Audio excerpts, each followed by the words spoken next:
It's my pleasure to be introducing Jonas Haertle, who's responsible for driving the mission of the United Nations Supported Principles for Responsible Management Education, or PRIME. It says pre-RME, but everybody says it PRIME. I guess they don't know how to say PRIME.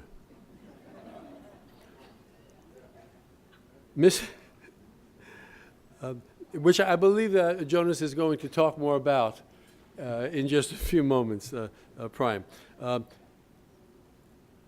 As I witnessed when I had the pleasure of being with Jonas recently at the North American chapter meeting of PRIME in Atlanta recently, Jonas's strength absolutely is bringing people together, multiple stakeholders, to develop solutions to global and sustainability challenges. Please join me in welcoming Mr. Jonas Haertle. I almost conferred a degree on you by accident.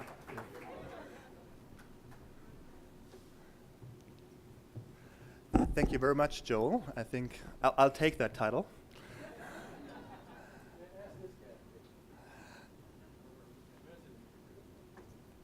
Thank you very much, and it's definitely an honor to be here and to speak to you. Thank you, Joel. Thank you, Provost. Thank you, Dean. Also, thank you, Gina, for all the great work. And first of all, congratulations to ISE to its 10th anniversary. I've certainly enjoyed the proceedings here because I've learned a lot already about the community that you have brought together, and it seems to be a great and thriving network that you have brought together here over the last 10 years. So I've heard you being referred to as a compass by the provost, incoming president, or by the dean here to encourage you to scale up your efforts. So I think you have a road ahead, and it's certainly also great to see so many people here who come together to celebrate you. I'm particularly fond to come here to New Jersey because it's actually here in New Jersey that I first came to, because you will hear from my accent that I'm not from the US. I come from Germany.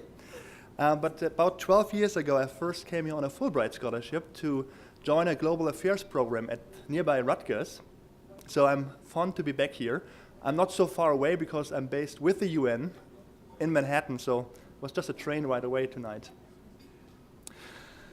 I want to focus tonight's remarks on the new Sustainable Development Goals and the opportunity that we from the United Nations, in partnership with business, NGOs, and academic stakeholders, see in making this new Agenda 2030 reality over the next 15 years. So I would like to focus on the SDGs, but I will briefly kind of deviate from my remarks because it occurred to me in the evening when I talked to some of you, and especially also Charlene from BASF, who we will hear from afterwards, that maybe the Sustainable Development Goals is not such a concept that anybody is, or everybody here around the tables are so familiar with. So of course I want to focus on that, but I think what strikes me is I want to first tell you just a brief story of how these global goals that were just announced last year in September by all UN member states, all 193, how they actually came about, because it has much to do with groups like you and communities and conversations around the world.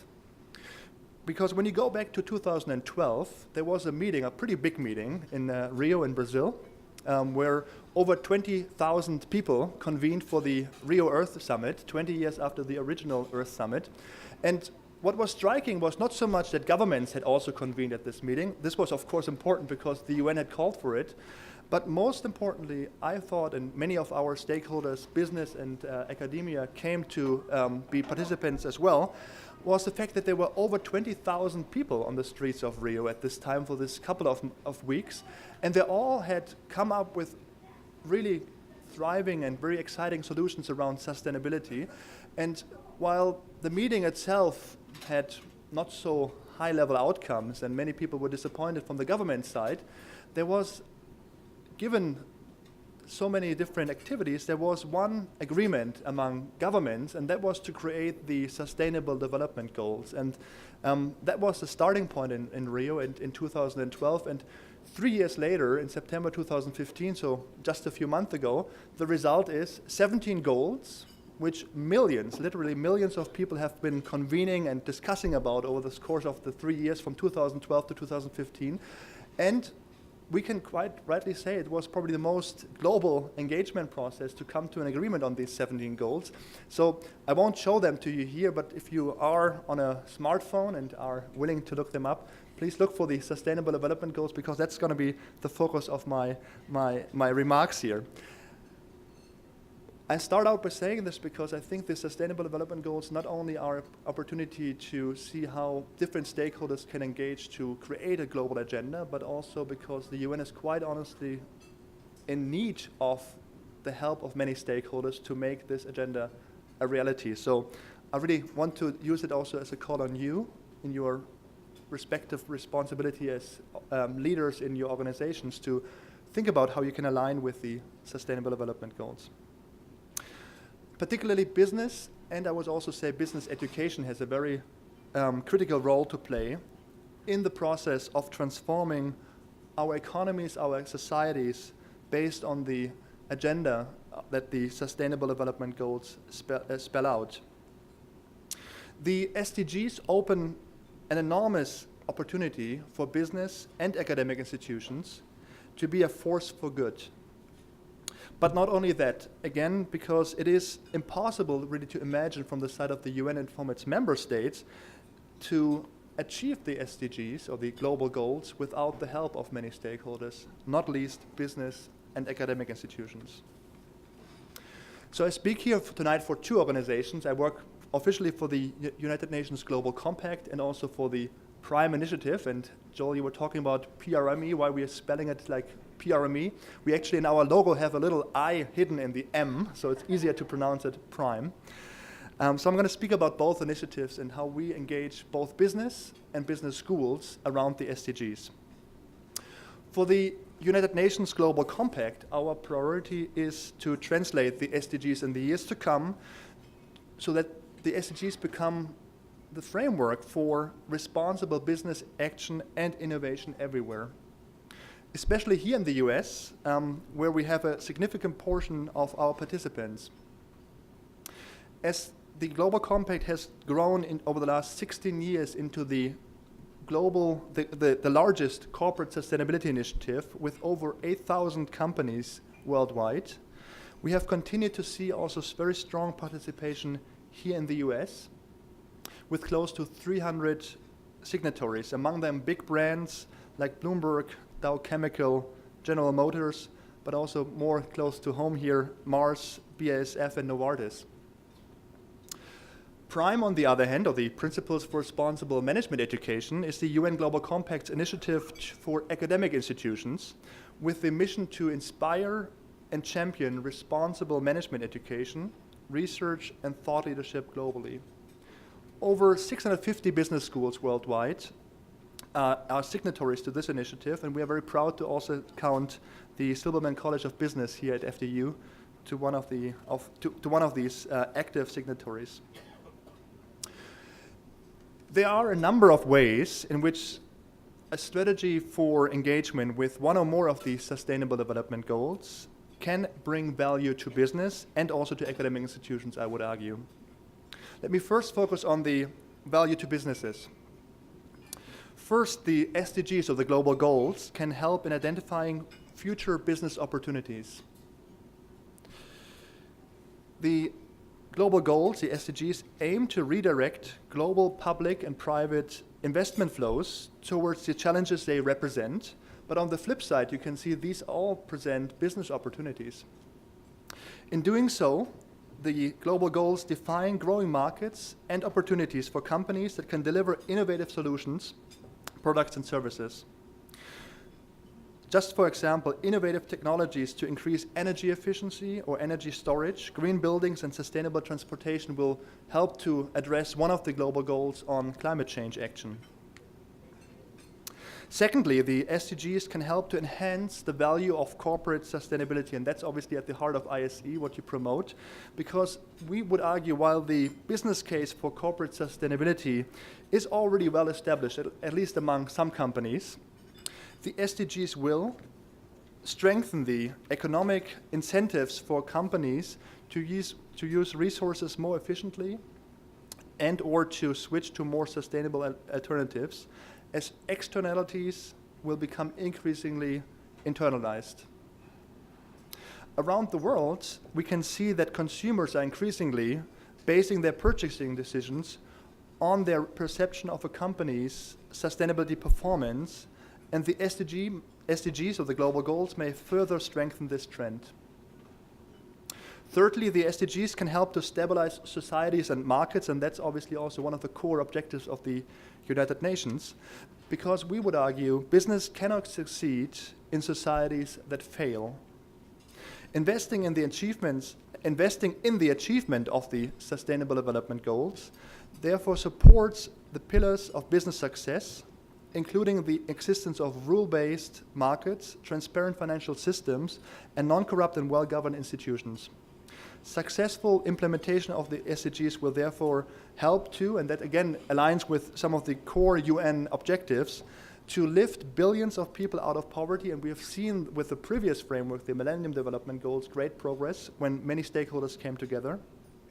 We will also see a strengthening of education, because one of the core global goals looks at quality education worldwide and spells out that primary education will be 100% for everybody around the world. We will see progress on gender equality, certainly also a topic here in this country, and women's empowerment. And we will ensure, if the implementation of the SDGs goes according to what is envisioned, that the economy, the global economy, operates safely within the capacity of the planet, and thereby sustaining the natural resources that companies depend on. Of course, not only companies, we as individuals as well. Lastly, we would argue the SDGs define a common framework for action and provide you a language that can help companies and other stakeholders to communicate more consistently and effectively with your stakeholders about their impact and performance. The goals will therefore help to bring together partners and businesses as vital stakeholders to achieve this global agenda.